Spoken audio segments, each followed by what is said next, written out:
Good day, and welcome to Hexaware Technologies Limited Earnings Conference Call for the Q3 earnings call.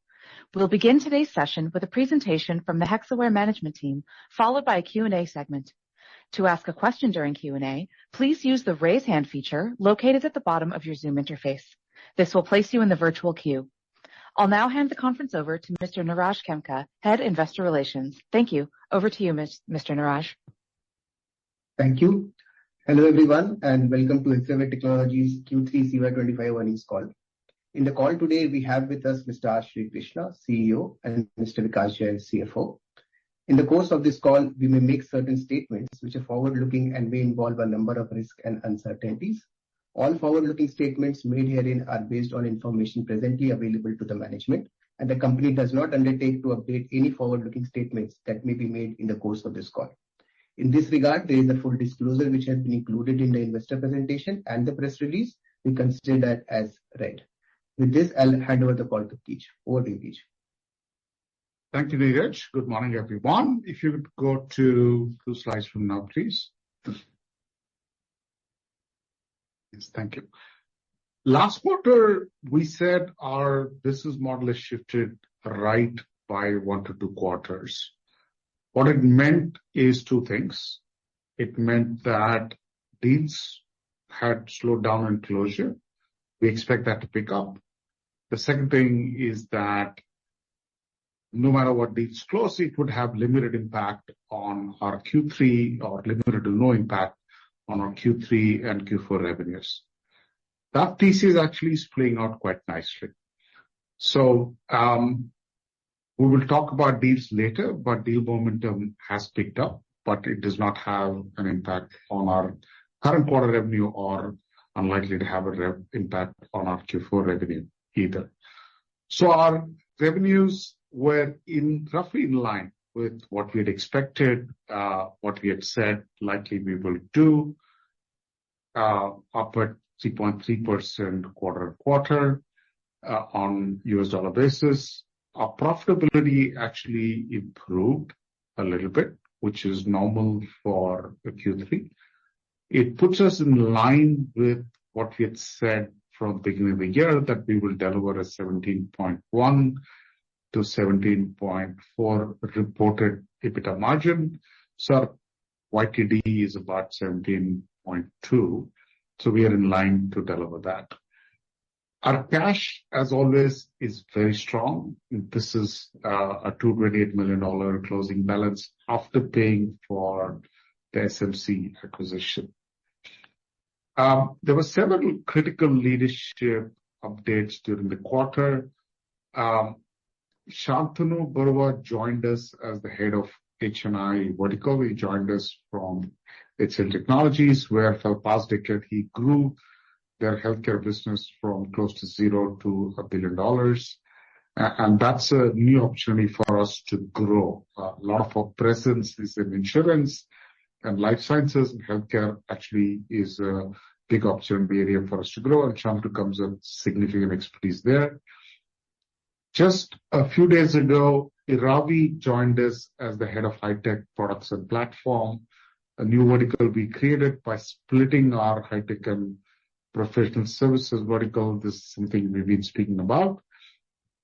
Iravi comes actually with a mix of big IT services industry experience, but more interestingly, over the last several years in the startup ecosystem in the Bay Area, and we think that mix of skills is very valuable for us as we build out our high-tech business. Our operational metrics are very strong. We continue to add headcount every quarter, as we've done for a number of quarters. Our attrition remains amongst the best, and our utilization is very strong. I do want to provide some update on our strategic initiatives. On legacy modernization, we spoke last quarter that, hey, we've got kind of 2 initial paid deals, which was an important marker of progress. I think where we are now is that there are at least 3 deals that have gone to a point where there are scale transformations. Two of them are RFP situations and one is sole source. We launched in early Q2 offering on vibe coding and vibe engineering. We had a simple one-line proposition: build applications 10x faster and 3x cheaper. And this is finding widespread acceptance, not just with Hexaware customers, but across the industry as well. I think we've taken a very early lead on widespread training of our workforce and widespread conversations with our customers in vibe coding. Finally, we going on AI, two critical things. One, Siddharth, who's built a scale business for us in digital ITO, took over additional mantle as the head of AI practice for us. And in the course of this quarter, we launched multiple domain AI solutions and a contact center transformation. There are at least 3 solutions that have already found initial orders with the customers. We launched one that has agentic AI for parts of a clinical trial process, and we're actually building one for a client already in that area, and some solutions will soon go into production. We launched a solution for an investment analyst agent to help asset managers, and this is a solution that actually we already have, again, a client for. So a lot of our domain solutions are immediately seeing resonance in the market. If you go to the next slide, please. Just today, we announced another acquisition. This is a company called CyberSolve. CyberSolve is a specialist in IAM. And some of you who follow this space may know that IAM is a critical growth area within the security ecosystem. Every customer is in the process of either starting their IAM journey or completing it, because every single application in every major enterprise has to be onboarded to an IAM platform. While the company is a specialist in IAM, the team that comes with it have broad-based security experience that we think will have value for us in our overall security business. And Mohit, who's the CEO, will actually stay and continue with a larger role in Hexaware. They're modest size, as many of our acquisitions have been. Last year, the revenues were tad over 25, and actually their first 18 months this year was 18.5 million. This is a sole source deal, so actually we got it at what we think is an attractive valuation of just under $35 million upfront and about 31.5 based on performance in future. Go to the next slide, please. I spoke about deal momentum picking up. I will speak now to deals in Q3, and I will come back in the end to speak about what we expect may happen in Q4 and the impact for that on a go-forward basis. So we've won, I'll say, 2 or 3 categories of deals this quarter.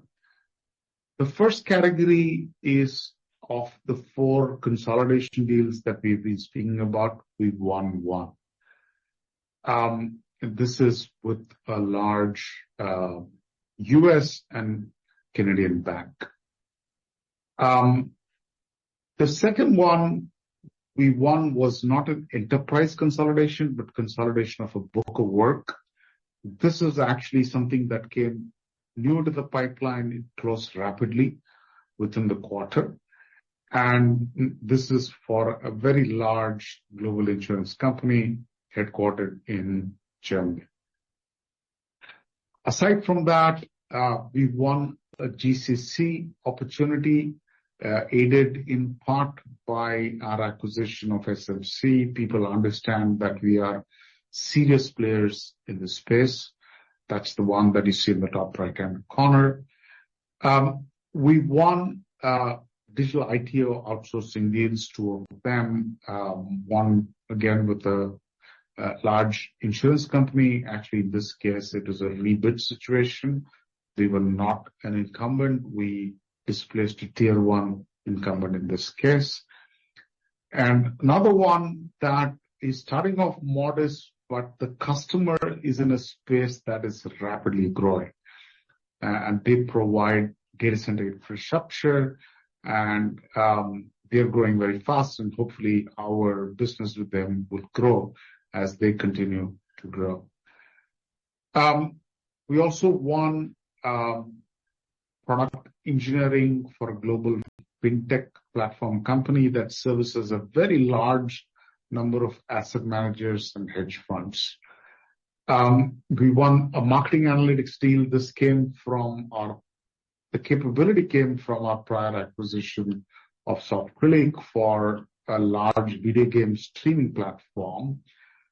And finally, we've been speaking about doing more in Asia. We opened actually our first client in New Zealand for a major bank.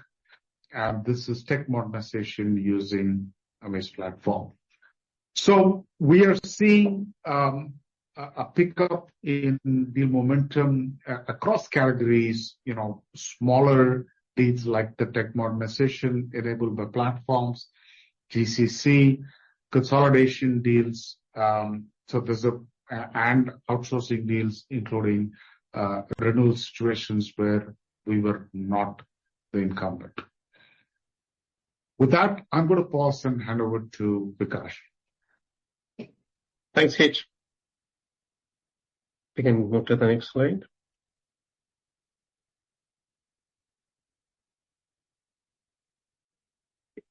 Revenue for the quarter came in at 395 million on a sequential basis, a reported number of 3.3. We did have some headwind coming in from Forex on a sequential basis. Our constant currency growth was a tad higher at 3.4. In INR terms, this represents a sequential growth of 6.8%. Year on year, the reported number is 5.5. It obviously includes an impact associated with SMC, the acquisition that we closed in the middle of the quarter. On a pro forma basis, our year-on-year growth is 4.3%. INR terms translated, it's a year-on-year growth of 11.1. Growth for the quarter was driven by underlying volume growth, and I'll speak to it more when we cover the operational metrics later during the call. SMC that we closed in the quarter. This quarter, we also had a higher share of licensed revenue, which was partially offset by the headwinds due to revenue mix change, higher offshore revenue mix in the current quarter versus the prior ones, and marginal headwinds from Forex and BPS. So overall, strong underlying volume growth, SMC, higher license revenues offset by higher offshore mix revenues and headwinds from FX and BPS. On the margin front, reported EBITDA for the quarter at 17.5%. This represents a 30 bips improvement quarter on quarter, and on the back of 50 bips that we did in the last quarter. Year on year, it represents a meaningful expansion of close to 154 bips. YTD Q3 EBITDA is at 17.2%, which is well within the guided range, what we gave at the beginning of the year of 17.1 to 17.5. The 30 bips improvement in the current quarter, there were a few puts and takes. First and foremost, the operational items added close to 40 bips. FX from a margin perspective was a tailwind at 110 bips. And then there were two headwinds, both of them actually specific to the current quarter. License revenues, which came in higher in the current quarter, had a headwind of close to 70 bips. And in the current quarter, we also saw some medical expenses in the US go up and a higher travel of close to 50 bps. Move to the next one. Some color on the unit level performance. In the current quarter, 4 verticals, namely the financial services, healthcare and insurance, manufacturing and consumer, and travel and transportation, delivered both sequential and year-on-year growth. Sequential growth for the quarter was led by MNC and HNI. Financial services, business continues to be strong. If you see the current year, FS has posted sequential and year-on-year growth every single quarter, and is expected to be the fastest growing vertical for us by the end of the year. And this is despite the fact that we had a meaningful headwind from one of the large clients driven by the budget cuts at Q1 end. HNI delivered double-digit sequential growth this quarter. Some of this growth would be unsustainable next quarter because of one-time license revenues what we had. However, we'll still deliver a strong year-on-year growth next quarter. MNC has the fastest sequential growth this quarter, which was a combination of both organic business and SMC. On the organic side, we are seeing that the decline what we had in the vertical has tapered down and has bottomed out, and we see the growth coming back. So there are green shoots both in terms of existing account and the pipeline that's building in terms of new logos.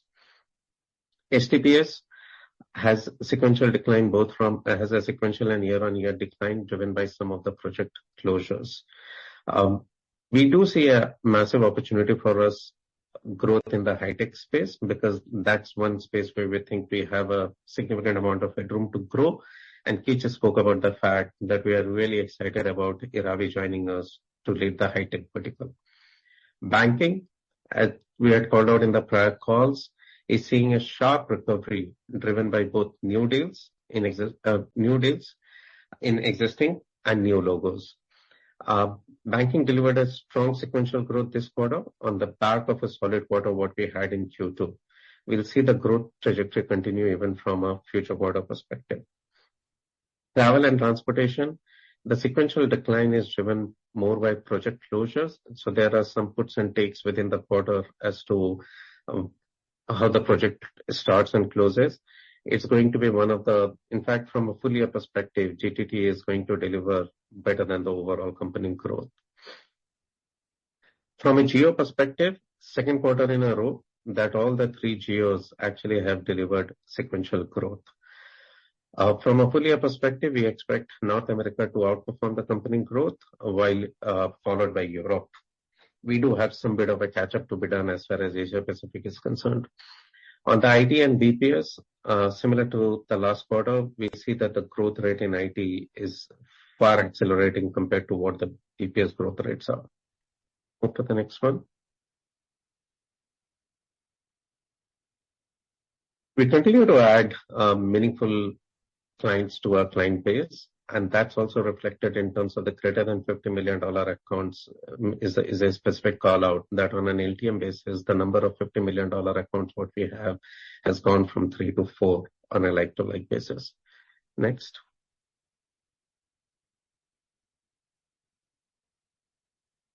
This is the chart which actually explains all the operational improvements what we are doing and which is actually aiding in terms of our margin expansion that I spoke about, at 154 bips on a year-on-year basis and the 30 bips that we had on a sequential basis. Starting with our offshore revenue. Our offshore revenue now is at close to 49%. That's a 220 bips improvement sequentially and a 520 bips improvement on a year-on-year basis. Of the 220 bips improvement that we had sequentially, close to half of that came from SMC. SMC being in the GCC space is completely offshore centric. So that is aiding. But outside of SMC too, we continue to make a significant progress in terms of improving our offshore mix. Headcount for the quarter, we added close to 1,180 people, 750 out of that in IT and 430 in BPS. The 750 that we added in IT had close to 250 coming in from SMC. So excluding SMC, the IT headcount addition, net addition was close to 500 people. And this is the 9th straight quarter of headcount addition. Now, if you see the headcount addition and take into consideration how the utilization is faring, which is 10 bips improvement and has been at the range of more than 83% or 83.5% for the last few quarters, you would see that's actually driving the underlying volume growth. So the headcount additions with the high utilization numbers. And added to that, we have one of the lowest attrition rates in the industry. So we continue to be comfortable at the attrition rates that we have, which is trending around 11 to 11.5% for the last few quarters. Next. We continue to maintain one of the lowest DSO in the industry, which is at 73 days, and have a very strong cash conversion. Our closing cash balance is at $228 million after paying for the SMC acquisition of close to 45. Our OCF to EBITDA on an LTM basis is 80%. This is significantly better than the range what we had guided at the beginning of the year of close to 70%. Our ETR on an YTD basis is close to 23.5%. What we had guided to from an ETR perspective of close to 24%, I think from a full year perspective, that ETR is going to be tad below at close to 23.7 because we have been able to manage that better than what we had estimated at the beginning of the year. With that, I'll pass it back to Keech. Thank you, Vikash. Should go back to the next slide. Go to the next slide, please. Okay. On overall outlook, we think the demand environment has stabilized. Variety of kind of factors which we're all aware of that have been impacting it through the course of the year. But I will say right now there is a sense of stability leading to improvement, including in MHC. You heard that from Vikash. That's the single sector that has pulled us down quite a bit in this year, and we're seeing signs of recovery. In MHC, we actually had a solid positive growth quarter on quarter in MHC. Deals, I already said we won 2 consolidation deals, one which is something that's been running through the year, other which is not an enterprise consolidation, but a consolidation of a significant book of work that actually just came in and was won in the quarter itself. And there's actually continued good progress on 2 others. And there's one which we said, hey, the phase 1 got complete and we have a role to play in that. And phase 2, we're not sure will pick up anytime soon. Now, we do expect actually more deals to be decided in Q4 with actually quite a few deals with will decide in Q4. There are many where customers have stated intentions of starting a transition in Jan or getting into a new strategic vendor program from Jan in the consolidation opportunities. So there's quite a number of them that have picked up speed in the last quarter or so and will decide in Q4. Our overall pipeline actually is the largest ever. Okay. It's actually in excess of $3 billion. But I'm going to say it's got to this size in part because it's got bloated. The last, in Q2 and maybe the later part of Q1, there was not many decisions. Neither was it going out with a win or a loss. So we actually expect our pipeline size will reduce a bit in Q4, but actually in a good way because decisions will happen. Our legacy modernization deals are growing, and I said this is worthwhile reiterating that we now have 3 deals that involve full-scale modernization of material size. 2 of them are RFP-based, and 1 is a sole source deal. Vikash gave quite a bit of commentary about. Sorry, actually, before I go to the vertical view, so what does kind of this mean for future? it will not have an impact on Q4. And we said this last quarter itself. So these deals, as positive as the momentum is, will not have an impact on Q4. So Q4 will continue to have our regular headwinds of furloughs and calendar. In addition, we have a short-term headwind due to the government shutdown. And I want to clarify, this is not as it relates to the H-1B fees. Okay. A minute on that. We have been reducing our dependence on new H-1s consistently over the last 4 or 5 years. And as a matter of fact, in this year, much before the new policy was announced, we had applied for 0 new H-1s. So it was not part of our talent strategy to get new H-1Bs. So this is actually not to do with that. What is happening is that we currently can't enable visa transfers. So the impact is that growth in some accounts and some aspects of some accounts which are on site is restricted because of visa transfers. And that's not the only pool that we hired from, but it is a chunk, or in some cases a good chunk of the pool, people who have visas with other organizations that we need to transfer. Right now there are no transfers happening. This is not unique to Hexaware. Nobody in the world can get visa transfers right now. Reiteration on vertical. FS will lead growth for the year, followed by travel, and then followed by H&I. Banking will lead Q&Q growth and eventually will lead full Y&Y growth. If you recall, it started with a big negative in Q1, but since then it's been on a tear. HTPS, there's some commentary. Why is it that we are seeing kind of a drop? There are 2 things there. One, one of the customers, we won a consolidation deal earlier in the quarter. So that ramp up is going on, but it's actually stopped kind of growing in Q3, which actually is the customer's Q1. And there's actually a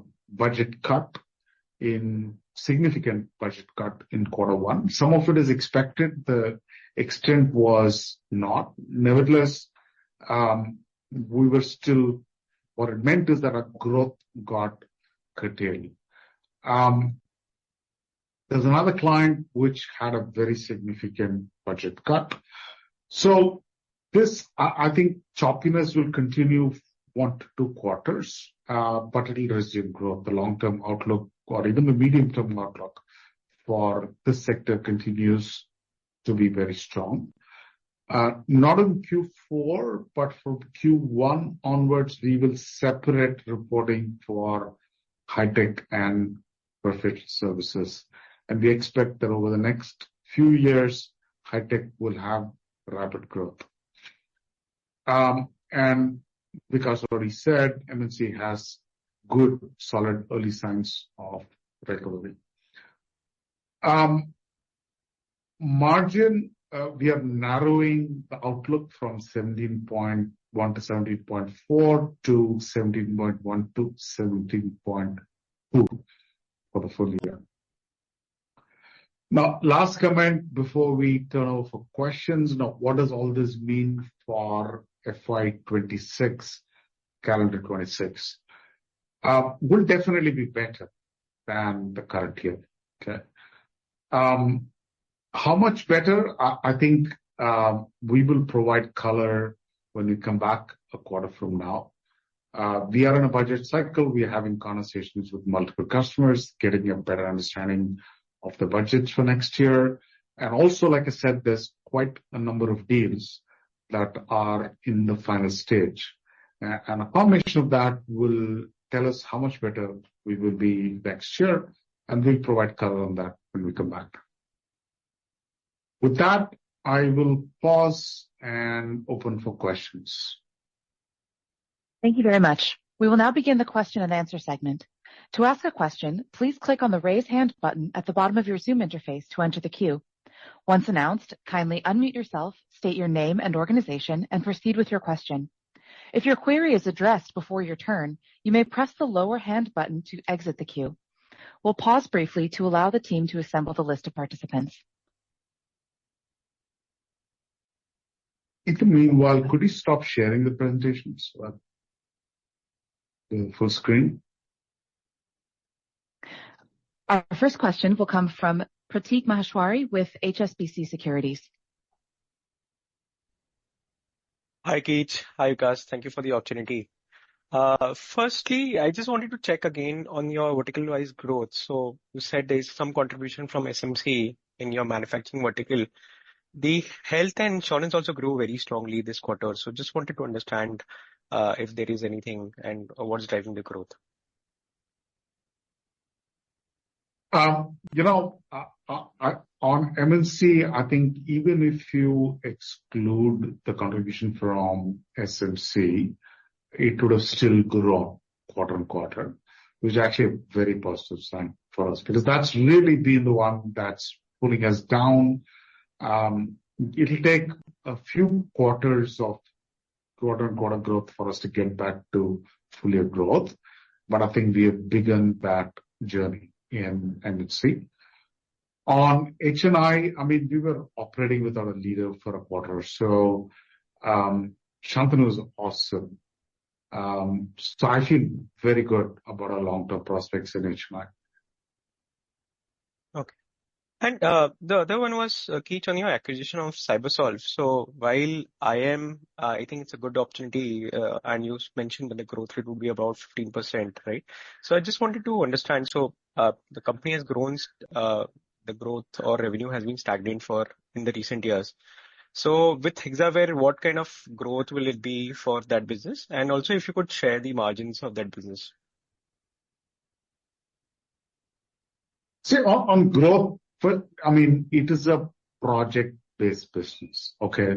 So, IAM itself, they're a specialist firm in that. So the work that we do in CyberSolve is to onboard customers onto IAM platforms. And actually, we have a platform that automates and reduces cycle time quite a bit for onboarding new applications onto the IAM platform. But it's a project business, okay? What I think for us it means is two things. One, we have quite a number of clients who are in this IAM journey. In fact, even right now, for a while before we bought this, we've been partnering with some firms and subcontracting work. So the demand from our existing customers is a known pocket of demand. Okay. The second thing is that the team actually comes with a much broader set of capabilities. Okay. And combined with that, we think we can do more than the project work. It actually gives us a really good place of trust and seat at the table with the clients from where we can expand. So that'll improve growth. On margins, Vikas? Thanks. So Prateek, from a margins perspective, at an EBITDA level, the margins are largely comparable and the same zip code as what we have on the organic side of the business. However, from an EPS perspective, initially it is going to be marginally dilutive. That's because of the acquisition accounting. We have to take the amortization of intangibles into the P&L, but quickly it is going to be EPS accretive very soon. Okay. And last question is on your basically high tech and professional service. So basically, I just wanted to understand. So you were saying that there was a consolidation opportunity and then there's some budget cut, right? And so just wanted to understand if there has been basically your work would get delayed or there is a cut to your work as well. So there are two different clients. Okay. One where we won a consolidation deal earlier in the year. Okay. And we've been gaining substantial market share in that client and we're growing. Okay. The growth kind of plateaued for Q3. because while we were consolidating, there was a budget cut, okay, which coincided with the beginning of their fiscal year, which is our quarter three. But, that, in some ways, the bottom is already there, okay, for that customer. It didn't degrow, it just was muted growth or flattish for the quarter. But we already kind of at the bottom there, and we will continue to grow from this point. The original kind of premise of consolidation, gaining market share remains very much intact. There was another client who had a significant budget cut, which I think kind of the big impact for us was in Q3 that just passed. There'll be a smaller impact in Q4. And by the way, much of this was known to us largely.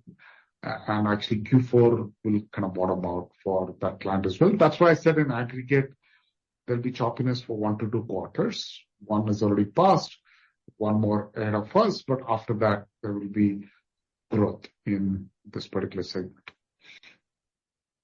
Okay. Thanks, Keith. Thanks, guys. Those were my questions. Thank you so much. I think I'd just like to add one thing. You had a question with respect to the growth on CyberSolve, which Keith addressed. The other aspect associated with it is you should look at the valuation. The assets in this space generally trade at valuations which from a multiples of the revenues are pretty high. From a valuation perspective, the EV of this asset on a revenue base, last year they did close to $26 million, is $66 million, with an upfront payout of 35, and the balance 31 million is linked to next 3 years of performance.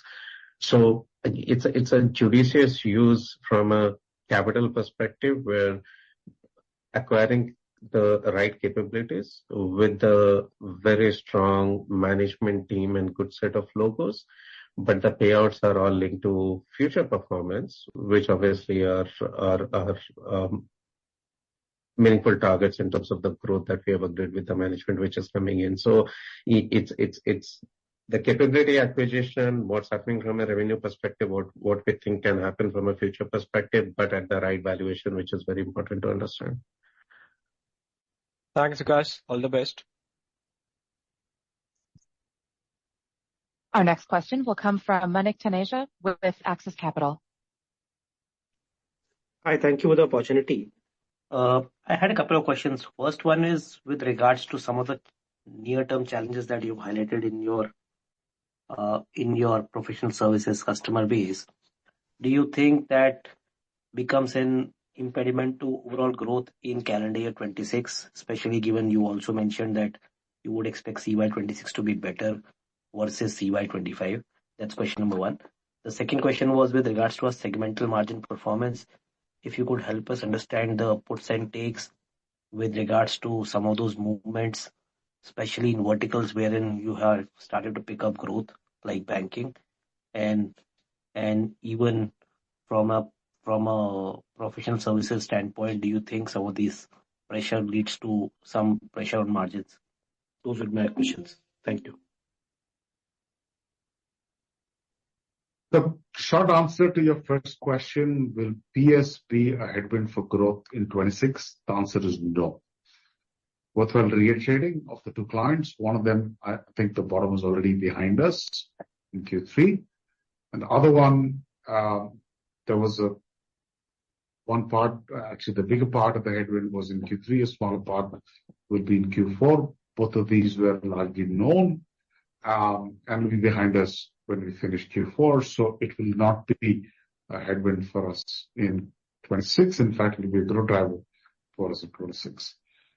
On segmental margins, at the highest level, there isn't a material difference that is worthwhile kind of looking at in any level of detail, but I don't know, Vikas, you want to add some color to that? Yeah, so from a segmental margin perspective, if you look, the 2 big items in terms of the quarter-on-quarter movements were in 2 areas. One was in HNI, the other was in MNC. HNI, as I gave the commentary while giving the performance update for the quarter, that some of this growth will taper down from a next quarter perspective. That's primarily because the license revenues, what we had a jump in the current quarter, material portion of that was in HNI as a vertical. Similarly, the MNC, I did call out that MNC, the underlying business from a organic basis grew, and at the same point of time, it was helped on account of SMC. SMC being 100% offshore-centric business comes in with a margin profile which is better than a mix of both on-site and offshore. So that helped us in terms of improving the margins. If you could just help us understand any seasonality around both SMC and the cybersecurity acquisition that you announced today.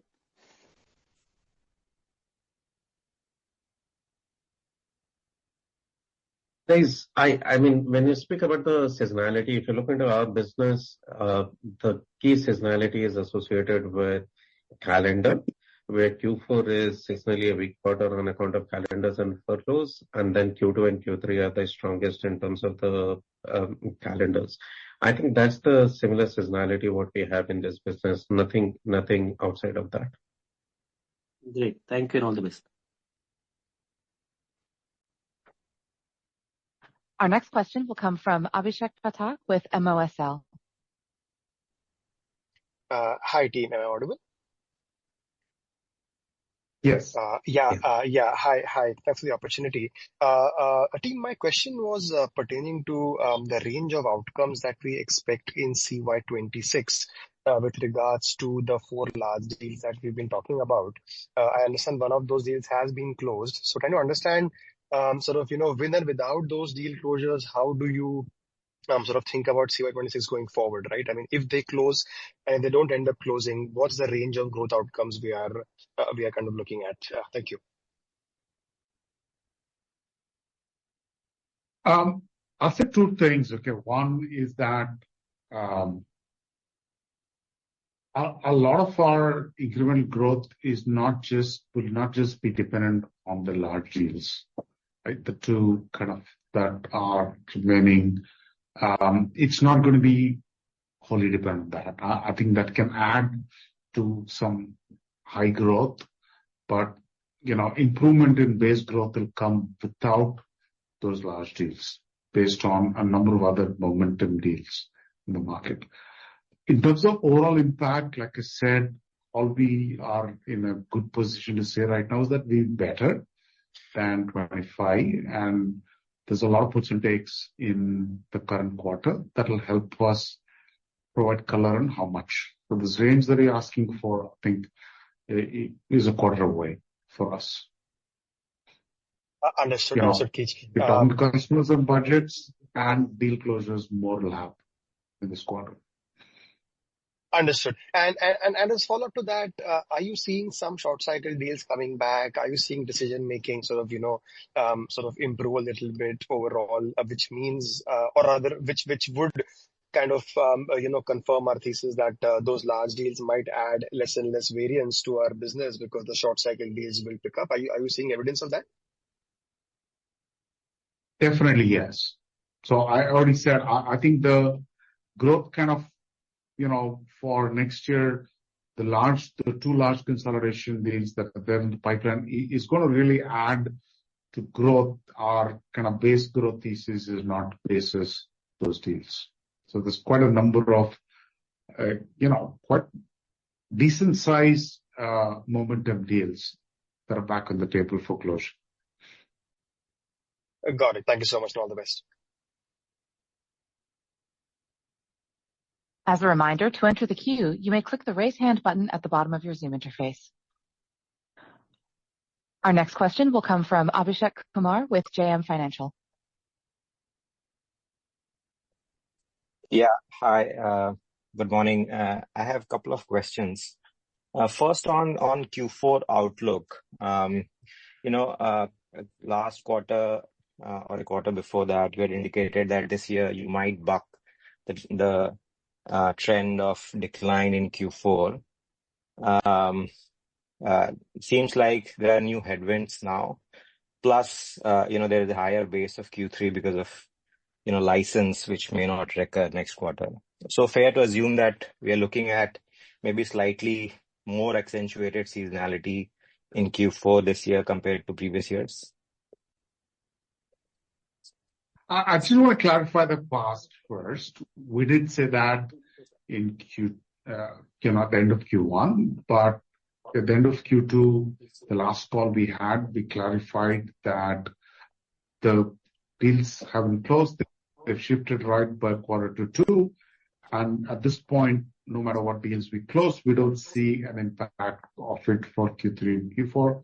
So I do want to clarify that we did not say last time that we will grow in Q4. So just on kind of the license stuff, while there's a little bit spike in Q3, actually our multi-quarter average is very much in line with history. Right? 3-quarter average for this year is in line with history. So not necessarily like a spike in average. There was a spike in Q3.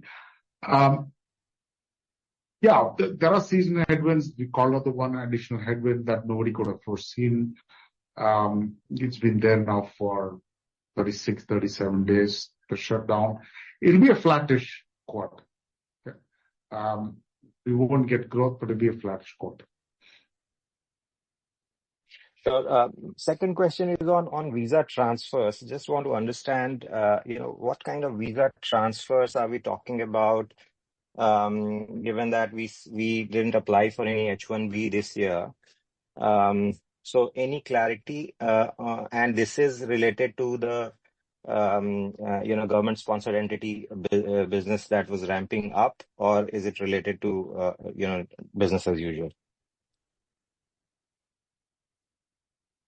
So what the visa transfer means is when we are growing, we hire somebody in the US.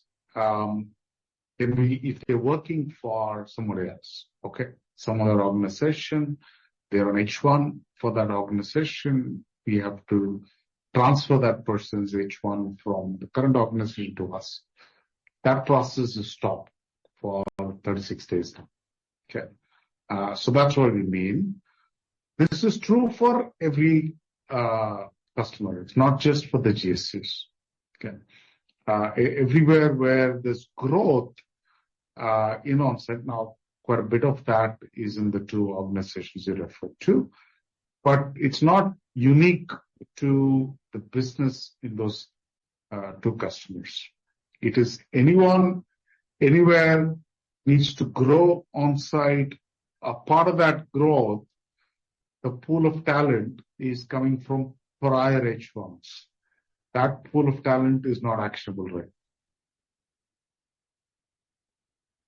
Okay, maybe one last question. You indicated significant budget cut in one of your professional services clients where we had won a deal. Just want to understand why was there a budget cut? Is it because of DOGE, because they are exposed to government procurement, or just weakness in their own business? It's not DOGE. Actually, this particular one is not kind of in the big list for Fed. They have obviously some exposure there. We don't know how much, but it's not in that. It's not as a consequence of DOGE. This is as a consequence of their business. And I also say in this case, it is actually as a consequence of AI in their business.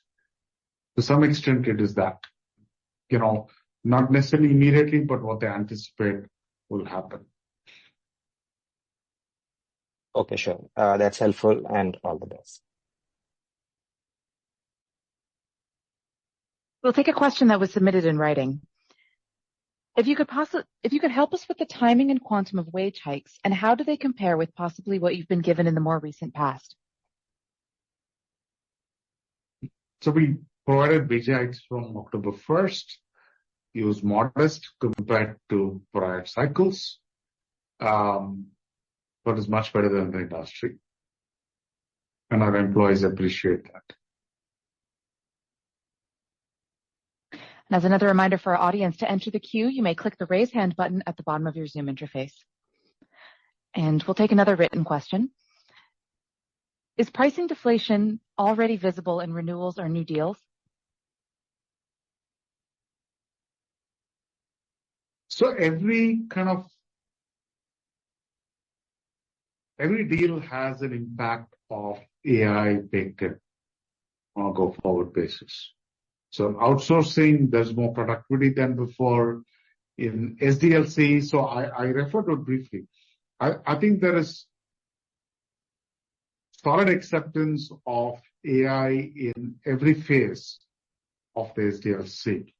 So for us, kind of what it means is that if you're dealing with a legacy or a brownfield situation, RapidX uncovers the past and delivers a blueprint as to what to build.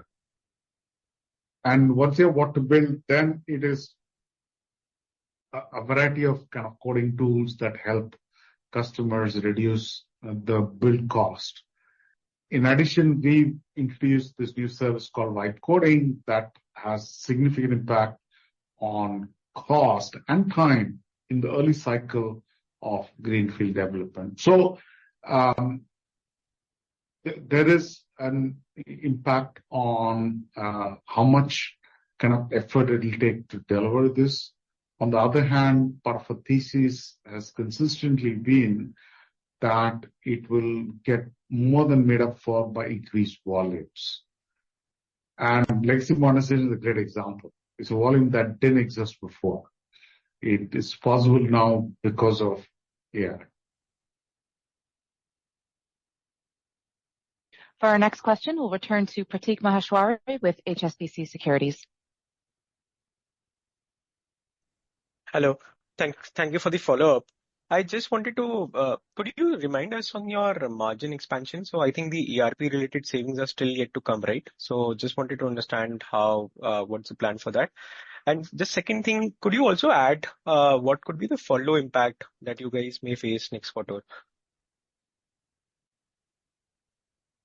Just on long-term margins, you're right that the ERP savings haven't come in yet. It's still not gone fully live. But, at this point, especially in the current economy, the focus is all on growth. So we're not kind of, it's not a first stop to put savings from ERP into margins, but we use it to invest to grow better. Okay. Furlough calendar together will have 2.5-3% headwind Q4. Vikas?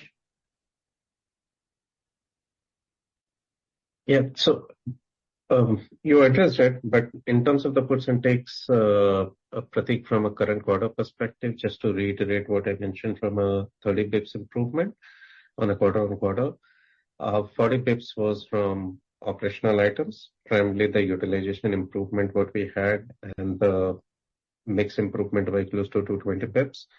FX was 110 bips of a tailwind. Higher license cost was a headwind of 70 bips. And I spoke about two items specific to the current quarter, which was travel and an increase in medical expenses in the US, which was a headwind of 50 bips. So these were the puts and takes. Got it. Just one more question, if I can add. So I was just looking at your top accounts growth, right? So top 10 is okay. So just wanted to understand the next 10, that growth has been weak there. So just wanted to understand how that bracket is building up. Are there any comments to share?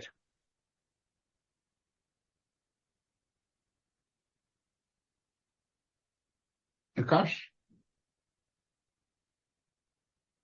So I think the kind of the second customer in professional services is in that 10 to 20 bucket, which had a significant headwind Q3, 37, Q4, and then the bottom out. That was in the 10 to 20 bucket. It was actually in the top 10, it slid to 10 to 20. Got it. Thank you, Keech. Thank you so much. Thank you, ladies and gentlemen. I will now hand the conference over to management for closing comments. Over to you. Oh, thank you. Look forward to seeing you all a quarter from now.